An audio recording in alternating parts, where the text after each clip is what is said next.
Hello, hello, hello. My name is Robert. I am the recovery guy, and this is The Checkup.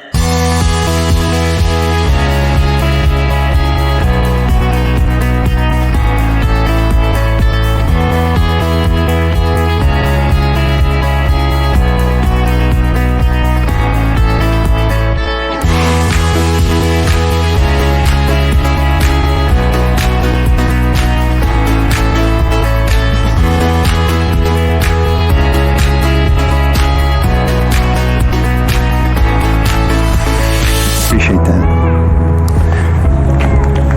Thank you very much. I'll take this off the mic stand so I can do my best impression of a stand-up comedian. Sometimes my sobriety is a little funny, as many of us are. I really like Bountiful. I've been to the club on about 4 occasions for Chaz's birthday in December, and I've spoken there and came to a noon meeting. And being a person who got sober in an Alano club in Las Vegas back in 1986, I really like the hometown effect and feeling that you get when you walk into a place like Bountiful. So officially, my name is Robert. I'm alcoholic. And I think most importantly, my dear friend and sponsor, Slow Will, he always introduced himself as a happy, grateful, recovered alcoholic. And when I didn't know Will very much, I was almost offended because that could sound arrogant, right? If you don't know who the person is or you don't know a lot about the program as a whole. But the more I got to know Will and understand AA and the Big Book of Alcoholics Anonymous and the plan of recovery that's encased in the first 164 pages, I learned he should be. Right? For those of us who have been around for a while, if we are working the program as it was designed, right? Because in the foreword to the first edition, it says we are 100 Americans, and it says to show you how we have recovered is precisely why we wrote this book.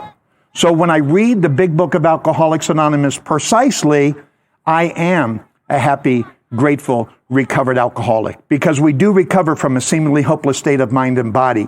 We are grateful. We're not a glum lot. We are sure that God wants us to be happy, joyous, and free. All of those things. And so if I am living out the program one day at a time according to this big book, then I should be able to claim those things, right? I like to even take it to the level that we can get well, right?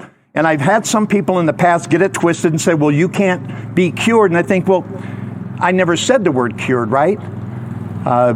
When we read more about alcoholism, I so relate to that because it essentially says that the phenomena of craving is stamped in my DNA.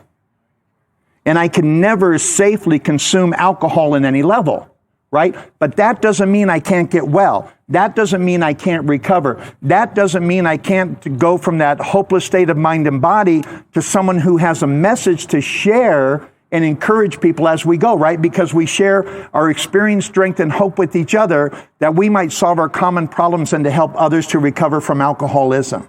Right? And that's what we do. And so earlier, before the meeting started, Chaz said, well, you know, what should we do to go into this to introduce it? It's a little unorthodox, but I congratulate you all because you're not here to hear me speak. You're here to get sober and stay sober another day.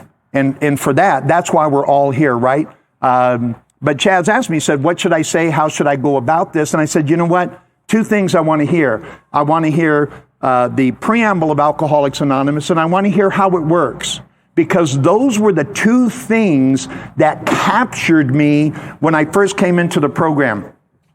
When we first come in, you know, for me anyway, it was all about trying to be comfortable, right? We're so uncomfortable everywhere we go, and we always think it's about where we're at.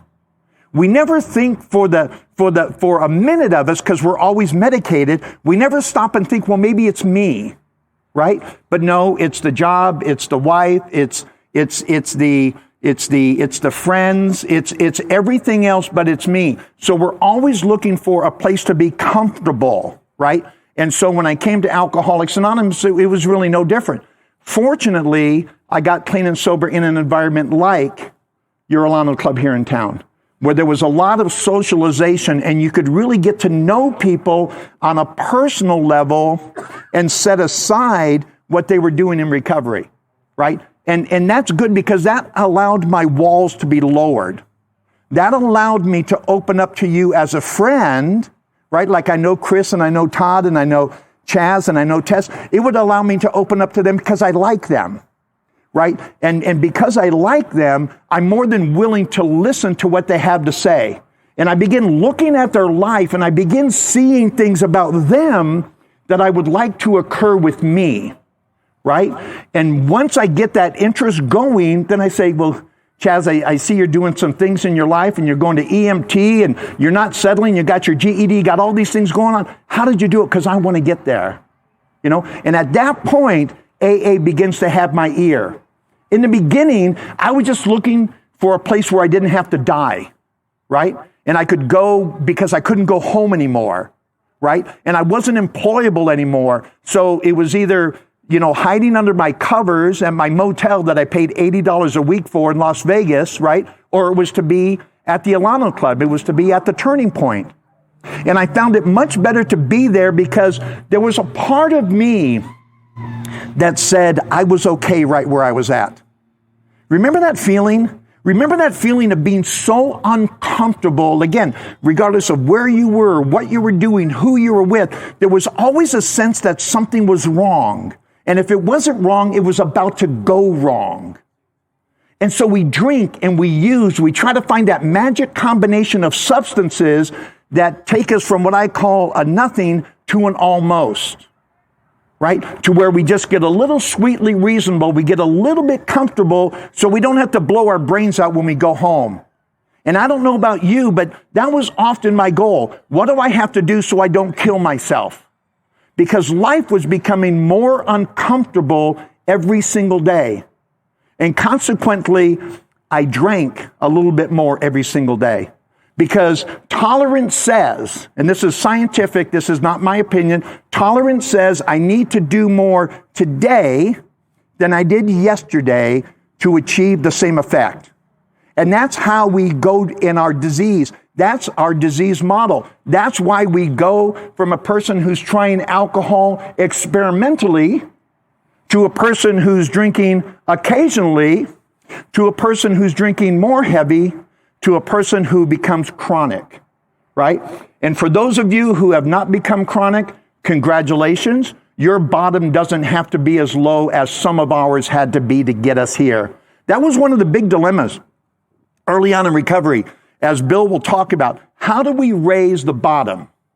How do we let people know that you don't have to lose what many of us have lost? You don't have to go through some of the things that so many of us have to go through to get to this point that says, I can't do this anymore, I need help. For me, I'll never forget the day, it was in February 11th of 1986. I was living in Las Vegas. I had lost another job at the Las Vegas Hilton. And back in those days, making $1,000 a week was pretty good money, right? Back in 1986. And I'd lost another job, and I'd gotten my paycheck, and I went over to this place called Davy's Locker, which was right over by where I lived, and I lost $1,000 between drink and gamble. So I woke up the next day, and I realized what I had done. Now, how many of us hear voices, right? I would hear voices often, but the voices weren't imaginary voices. The voices were real people. The voices were the voices of people that I had disappointed up to that point. And the voices were usually saying, and I called them the Tabernacle Choir, and in unison they would be saying, Bobby, Bobby, Bobby, what are you doing? Those were the voices I would hear, and I would need to drink on a regular basis just to drown those voices out because I knew the disappointment I was to them because I was such an incredible disappointment to me. I knew I wasn't who I needed to be for them, and it caused great emotional and mental and psychological challenges.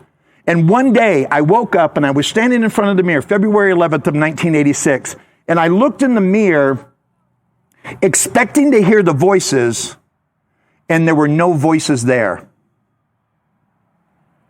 And I listened, and there was no voice. And I listened, and there was no voice. And I looked in the mirror and realized I wasn't hearing the voices because I was going to die. I was convinced that morning that if something didn't change, I was going to die. And we've said it before, and we'll hear it again, and I hope we always hear it. It's not that we wanted to die, it's just that we didn't know how to live. I had gotten so far off track, I did not know how to go through life without having a particular level of alcohol in me that kept me from feeling the life I was so disappointed in. And in that moment of clarity, I walked over to the phone book. We had phone books back in those days, right? Remember those? And I walked over to the phone book, and for the first time in my life, I admitted I had a problem because I looked in the yellow pages under alcoholism. Now, I grew up in Southern California. Up until I was 9 years old, I lived in downtown LA, Central Market, 3rd and Hill. You know, my dad worked 2 blocks from Skid Row on 7th and Alameda. I'm very familiar with what alcoholics look like, right? They wear bad clothes, they drink bad wine, and they push around shopping carts, and they call that home, right? That was my idea what an alcoholic was. I didn't know that an alcoholic was a person who had lost the ability to control their drinking, right? Simple explanation. I thought it was everything else around it, and because I wasn't there yet, I didn't think I was. And yet that moment, I knew without hesitation that I needed to look in the yellow pages under alcoholism. And I started dialing treatment centers. And I would dial one, and I would tell them who I was and what I was, and they'd say, do you have any money? I'd say no. Do you have any insurance? I'd say no. And it was click. And I went through that about 5 or 6 different times. And then I called the Nevada Treatment Center on Martin Luther King Boulevard, right off of Charleston in Las Vegas. And I called him up, and I said, hey, my name is Robert Pardon, and I think I have a problem with alcohol, and I don't know what to do. And I was expecting to hear the answers or the questions that I got that caused them to hang up. And they said, do you have $50? Can you get $50 and meet us here in an hour?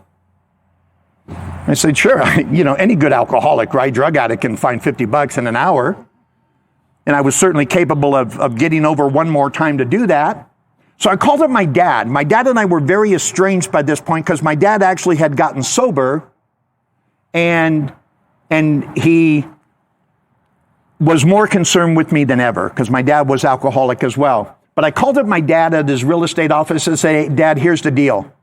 I said, I need to get help. I need to go in this treatment center. And they said if I could get a ride over there and bring $50, they would let me in. And so he came over right away, dropped me off to Nevada Treatment Center. And that was the beginning of my journey for alcoholism. I didn't know how badly my alcoholism was, but I knew how lonely I was. I knew how afraid I was. I knew that something had to change because I just couldn't take it anymore.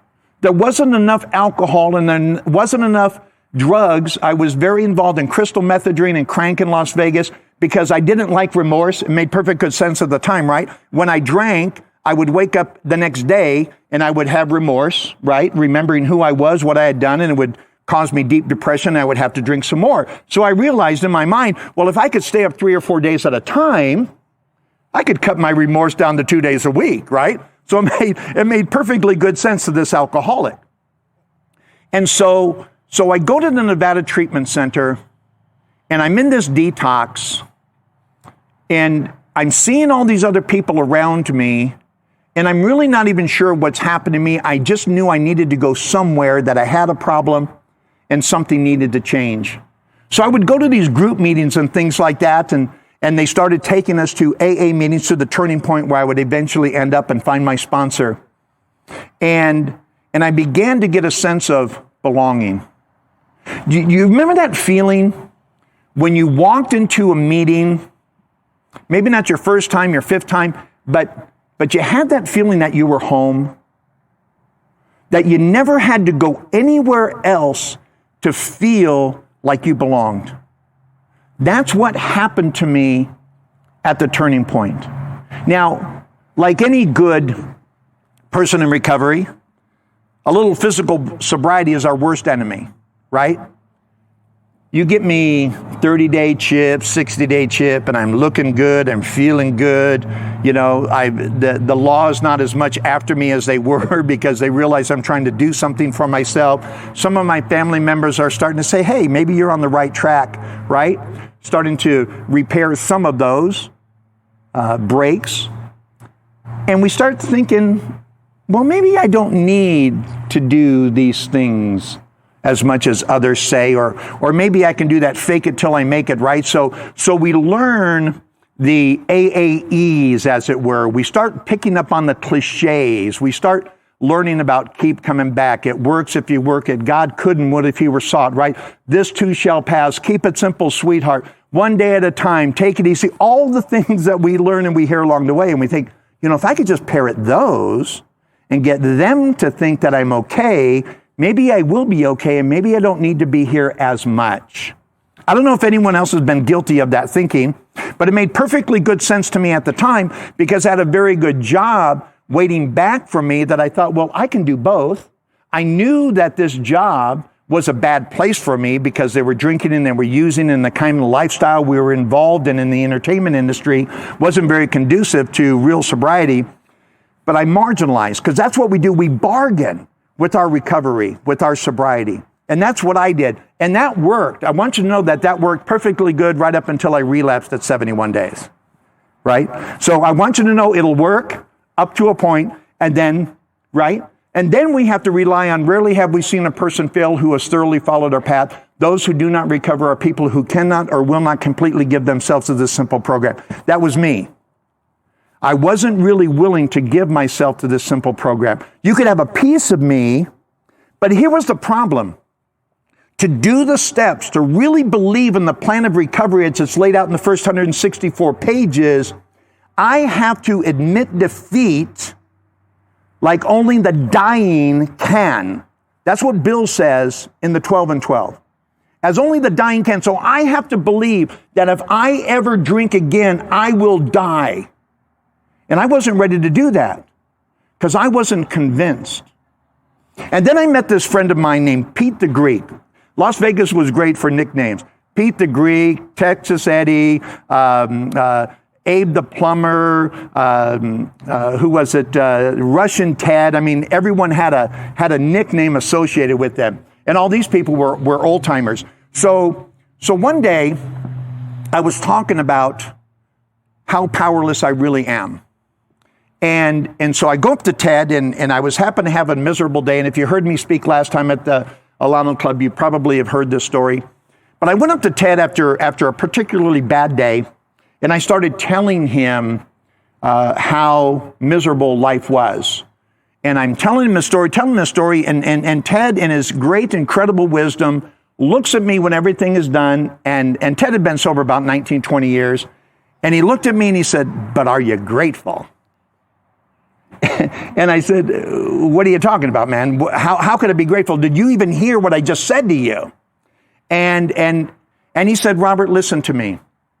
He said, "Based on the degree of your gratitude for today will determine the quality and the quantity of your sobriety moving forward." And then he said, "Let me ask you a question.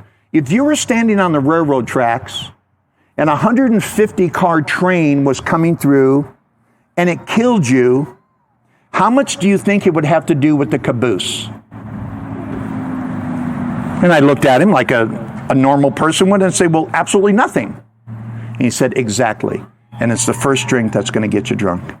And that was really my introduction to step one in understanding how powerless I am over alcohol and how unmanageable my life had become. Because my life had always been unmanageable. I was lonely and sad and scared from early childhood. You know, and I learned later on that it wasn't how things were given to me or what was given to me. It was how I processed it. So no matter what you said to me or how you loved me or how you cared for me, I processed it as a person who wasn't worthy of any of those things. Consequently, I rejected them. And my life had become unmanageable to the point where when I was 14 years old, I drank for the first time. And I was under a tree with a couple of friends of mine. And our parents had passed out, and Donnie could get a little bit of wine, and I could get some 10 high and some cores from my parents, and Mike Moran from next door could get something as well. So we sat under the tree that night, and I had my first drink. It was the summer of 14 years old. And so I did that to get away. Every subsequent drink I had up to my being chronic, where drinking controlled me, I was no longer able to control my drinking. I wanted to recapture the way I felt when I was 14 years old. Anybody ever drink that way? I wanted to recapture, I wanted to go back to that moment of being what I call an almost. When you think you come from nothing, it means you are a nothing. And the prognosis is you will always be a nothing. That was my view of me. Regardless of what was in my life or not in my life, good, bad, or indifferent, that was my perspective underlying. No matter how I acted things out, at the end of the day, that was my view of me. And so drinking quieted the madness. It told me, nah, you're not a nothing, you're an almost. And when you come from nothing and you are a nothing and you always think you're going to be a nothing, being an almost is everything. Is everything, and it was everything to me. And going and recapturing that and trying to bring back that in the beginning sort of worked. But sometimes for people like you and me, what worked in the beginning begins to harm us at the end. Because then over time, we develop that phenomena of craving. The big book says it doesn't happen in the average or the temperate drinker, But for people like you and me, it's that first drink that gets us drunk because it's Katie barred the door after that, right? That's why we have this mental obsession coupled with the physical allergy, going back to the recovered side of things. My dear friend Tom Bennett said, you only have to worry about one thing. Don't worry about your physical allergy. It never has to be an effect to you. And I'm so glad he pointed that out to me because being an alcoholic is stamped in my DNA. And that DNA says I can never safely drink again. So that's never going to change. So if something's not going to change, why worry about it? I can't do anything to moderate that. I can't do anything to make that a little bit easier where I can learn how to drink like an average person, where I can actually show up when I'm supposed to the next day or the next week or the next month. So if that part of me is never going to change, then why even be concerned with it? What I need to be concerned with is a mental obsession that tells me I need to have that first drink. That's what I need to deal with. And it's interesting that in the doctor's opinion, I'm a big fan of the big book. And in the doctor's opinion, Dr. Silkworth tells a story about men and women drink essentially because they like the effect produced by alcohol. And that's on Roman numeral 26. And then in the following page, he talks about the person who repeats it over and over and over again, right? And then in the next paragraph, he says, on the other hand, and as strange as it may seem to those who suffer from alcoholism, the very same person who seemed doomed, he had so many problems, he was resolved, he knew he was never going to resolve them, now finds himself easily able to control his desire for alcohol. The only requirement necessary is to follow a few simple rules. Oh, damn. I can follow some rules. I just need to know what the rules are. Right? So I went to my sponsor, Jack. I said, Jack, what are these rules? I need to know what they are. And I thought they were different rules, right? We get rather naive. So I knew there was the steps. I knew there were the first 164 pages. But if there's some secret rules, tell me what they are, because I can't relapse again. Because I might not make it back. Because we know people like that, right? We know people who relapse and we never see them again.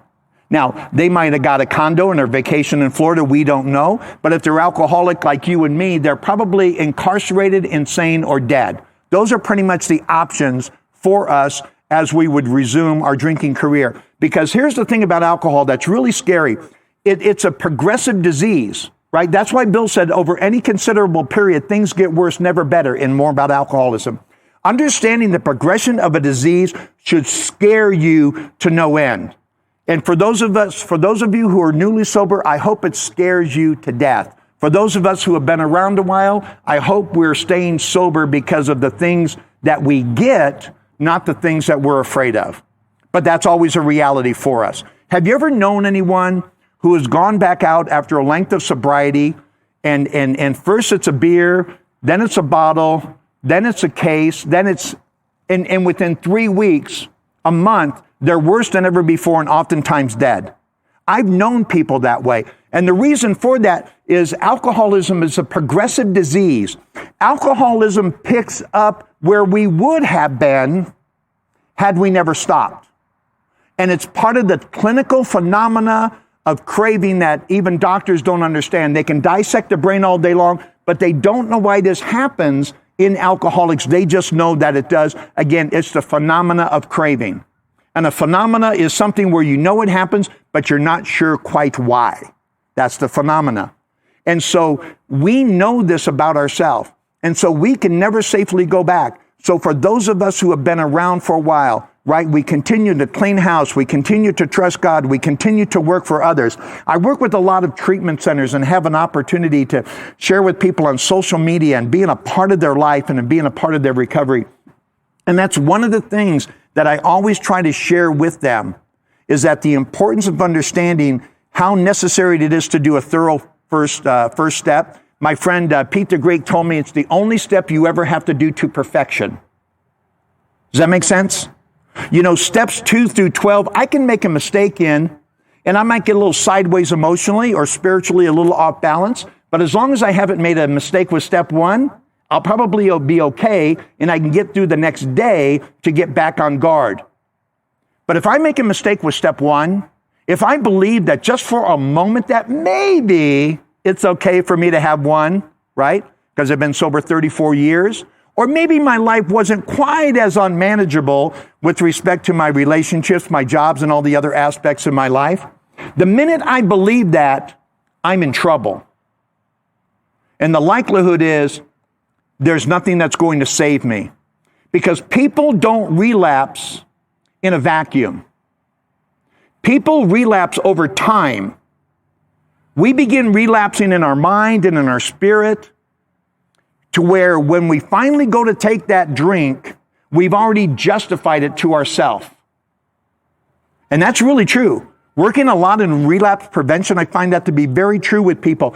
Where did you start to get off track? Where did you stop going to meetings? Where did you stop sponsoring? Where did you stop talking to your sponsor? Where did you stop praying? Where did you stop reading your recovery material? Where did you stop sharing your experience, strength, and hope with each other, right? Where did you stop those things? Because that's when your relapse began.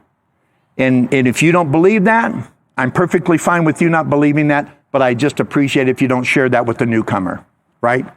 Just keep that to yourself. And I say that not in arrogance. I've been at this a long time, which many of you have, and you probably agree with me. We need to continue to do the things that we were doing to keep what we have. And that's really the miracle of this whole thing. I was telling Todd a little bit earlier, you know, the fact that I've been clean and sober today, April 25th, 1986, so today is literally 34 years for me, right? More importantly, it's 12,419 days. That's the number I want to remember. Because what we really have is a daily reprieve contingent on the maintenance of our spiritual conditioning. So if that's true, then it's about the day, isn't it? And what's really nice as I go into centers and share with people on a regular basis, I have them set aside how many years I've been sober. Because I deal with people who have been sober 7 days, 15 days, 20 days, and every one of us needs to see the power and the value in the day. Because if we don't, we get too far ahead of ourselves. And I'm not a skier, but I know there's a term that says don't get too far in front of your skis, right? Because if you do, you're likely to tumble and have an accident, and that can get real messy. And so it's important to say, you know what, I'm coming up on this, I'm coming up on that, but at the end of the day, what do I have right now? What difference is I'm making right now? Where can I make a difference in the life of someone? Again, going back to earlier on with Chaz, sharing the preamble of Alcoholics Anonymous. You know, Alcoholics Anonymous is a fellowship of men and women who share. I tell people that I wasn't sure how much of an alcohol problem I had when I first came here. I would find out rather quickly, but I wasn't sure if I was an alcoholic. But I knew that I was so fellowship starved.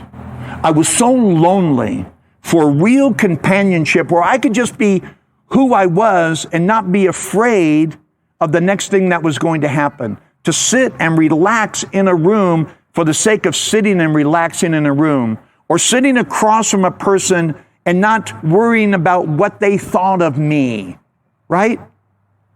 I was fellowship craved. So Alcoholics Anonymous is a fellowship of men and women who share.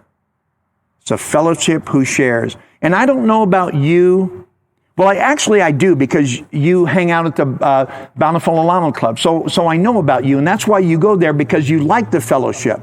You enjoy sharing with others, right? Because it's that sharing with others, that notion that we're not alone anymore, right? Because we never are anymore. We never are practically, emotionally, spiritually, which leads me to my most favorite topic of all with recovery is God. Everywhere you look in the program of Alcoholics Anonymous, it is about God, period. And I will challenge everyone here tonight that the 12 steps of Alcoholics Anonymous are not steps designed, nor is the first 164 pages, is not steps or a program designed to show you how not to drink.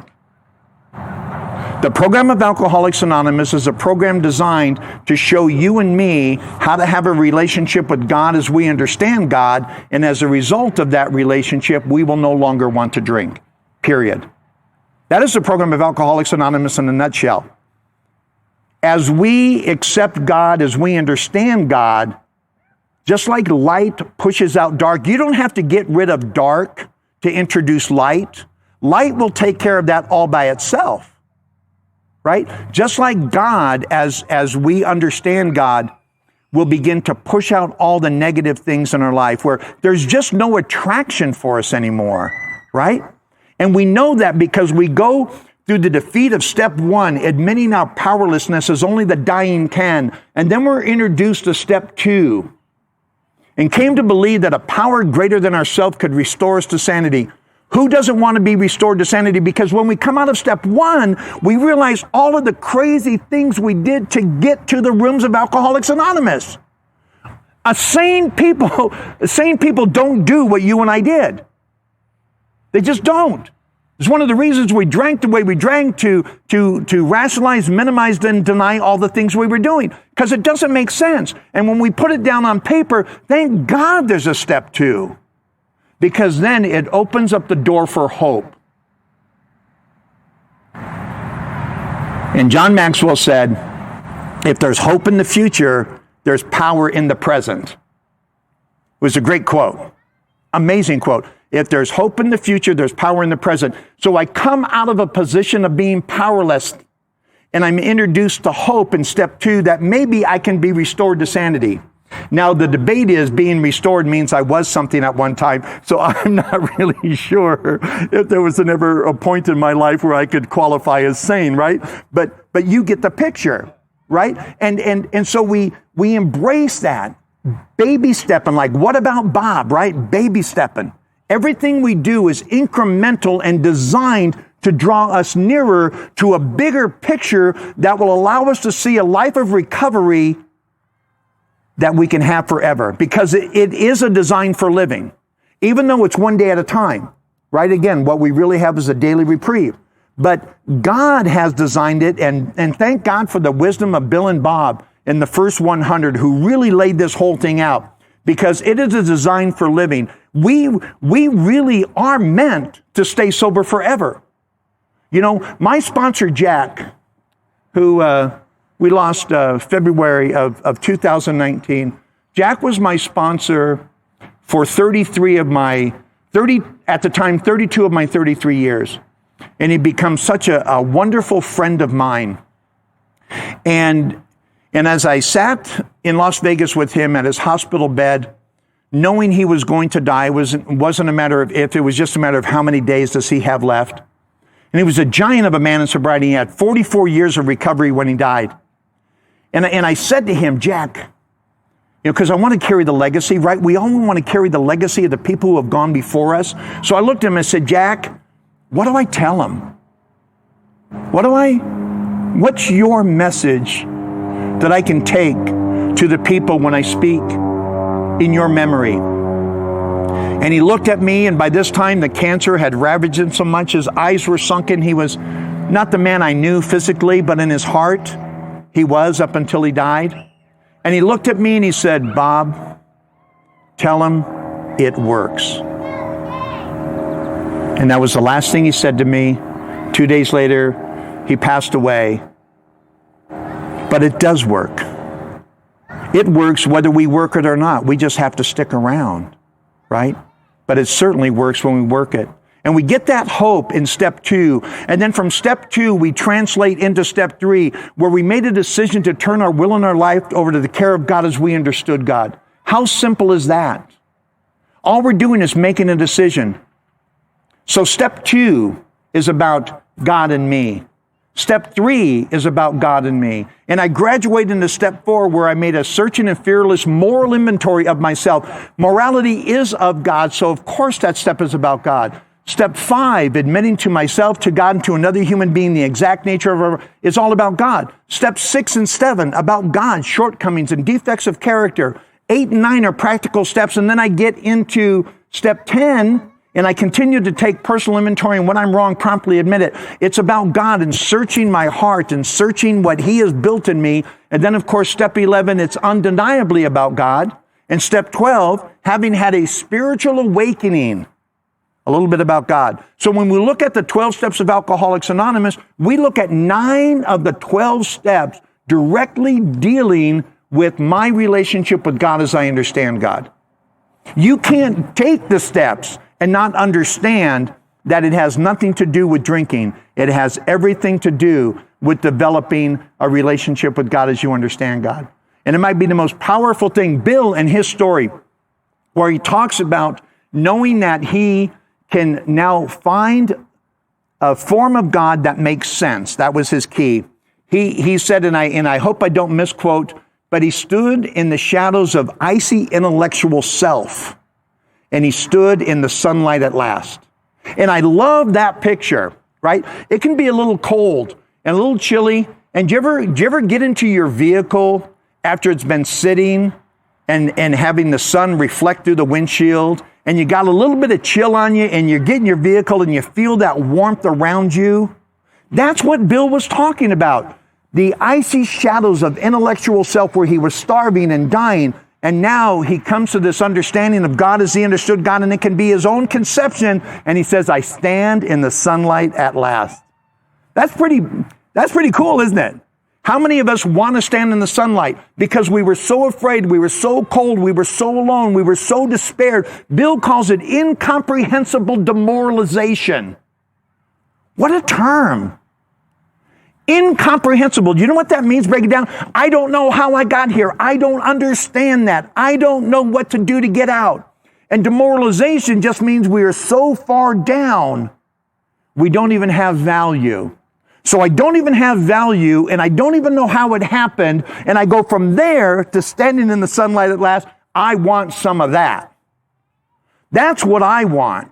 That's what I want to be. And one of the reasons I get so excited after 34 years of personal recovery is because it continues to happen day in and day out. My daughter Carol is with us from Las Vegas. I walked out on her and her mom so I could go drink, and I never walked back. And yet, I walked from that shadow of fear and intellectual self to standing in the sunlight, of having an incredible relationship with my daughter after all these years. She is one of my biggest fans, and I'm one of hers as well, because she has had to overcome things just as I have had to overcome things.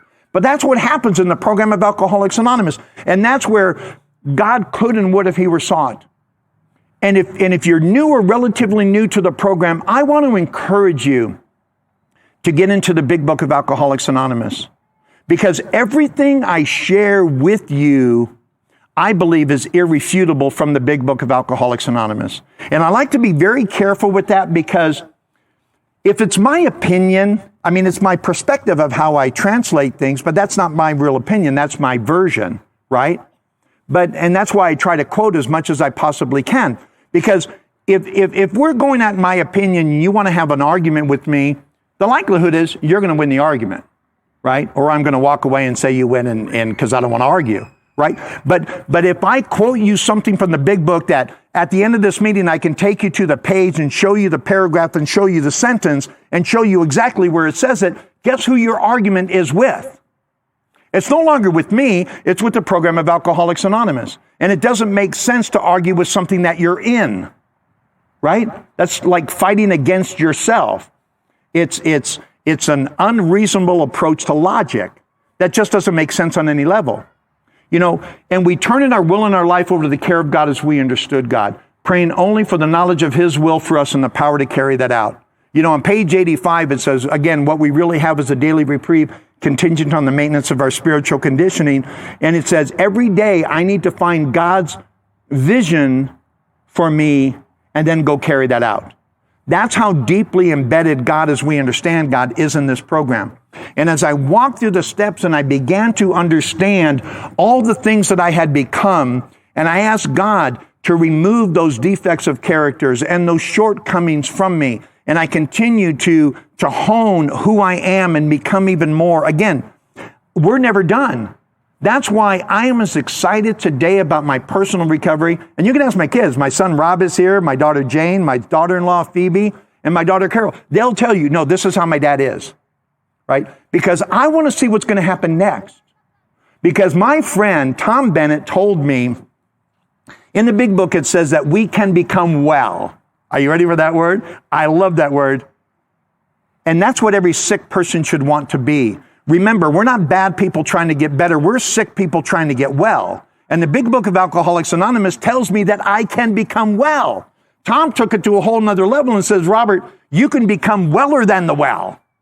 He said, forget about the fact that it's terrible grammar, right? But the whole notion, how well can I become? And you know what? There really is no limit. There is no limit to what God wants us to be, how we can have a voice and an opportunity to share with someone else. Because the problem of alcoholism is a lot bigger than those of us who are in this room at this park tonight. There are people who really come into those rooms and they're scared, just like you and me. And if they don't see an energy and an excitement and a sincerity and a commitment, they're going to think, well, maybe this isn't for me after all. Maybe I was looking for something that had a little bit more to it than what these people have. And maybe they go away. But if we who are called, again, that's our spiritual commitment. In tradition 1, it talks about for our common welfare should come first. Personal recovery depends upon AA unity. That's the first tradition of the 12. Our common welfare, you and me, how we get along, how we exercise the program, how we share. Personal recovery, my recovery, depends upon how you and I see eye to eye. How we agree on the principles and the precepts and how it works. You know, there can't be any disagreement, right? Because when we get to the end of chapter 5 in terms of what we read, it says there are 3 pertinent ideas, right? You know them. A, that we were powerless over alcohol and could not manage our own lives. B, that probably no human power could have relieved our alcoholism. And C, that God could and would if he were sought, right? People are coming into the rooms every single day who are seeking the same things that you and I were seeking. And if they could see no hope, if they could see no joy, if they could see no opportunity for them to go from where they are to where they would hope to be, they won't stay. But you and me who are committed to recovery, and I know you're committed because you're here tonight. It'd have been easy not to show up, but you're here. That means you not only care about your personal recovery, but you care about the person next to you. You know, and I know we've got this 6 feet of separation, but in our hearts, we're joined, right? And as we get ready to close, I'm going to make sure I don't miss a word here, but my favorite page of the big book is page 17. And it's the first page in There is a Solution. And isn't that nice? We have a solution.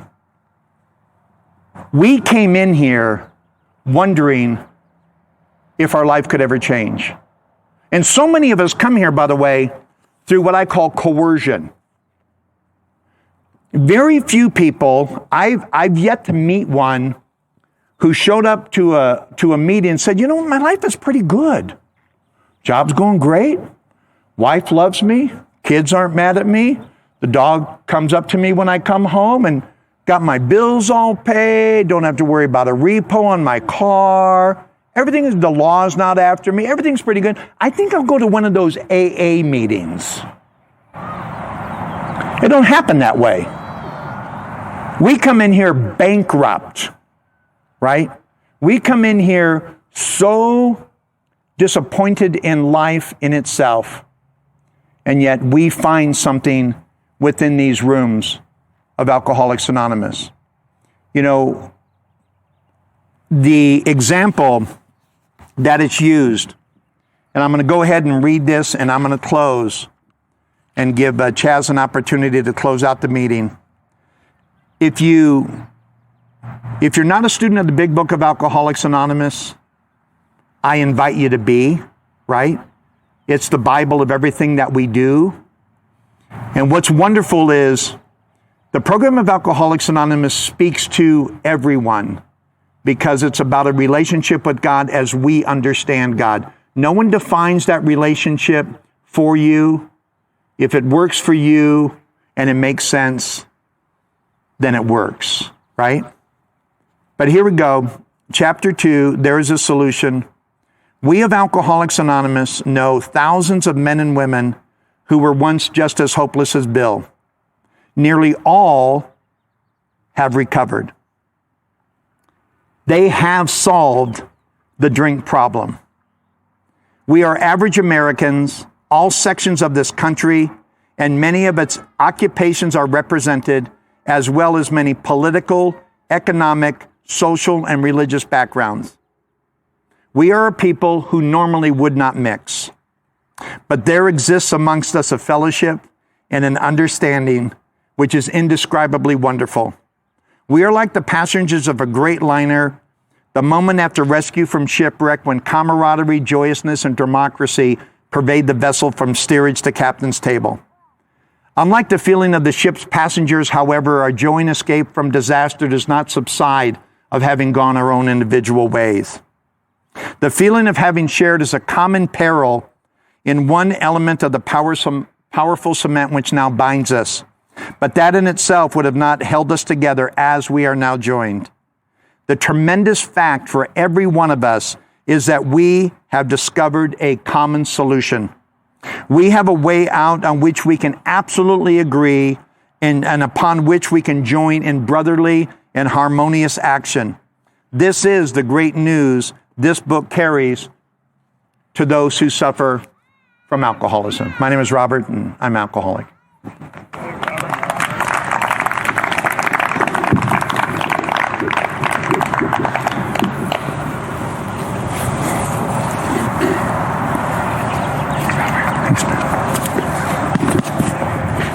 All right, guys, thank you for coming.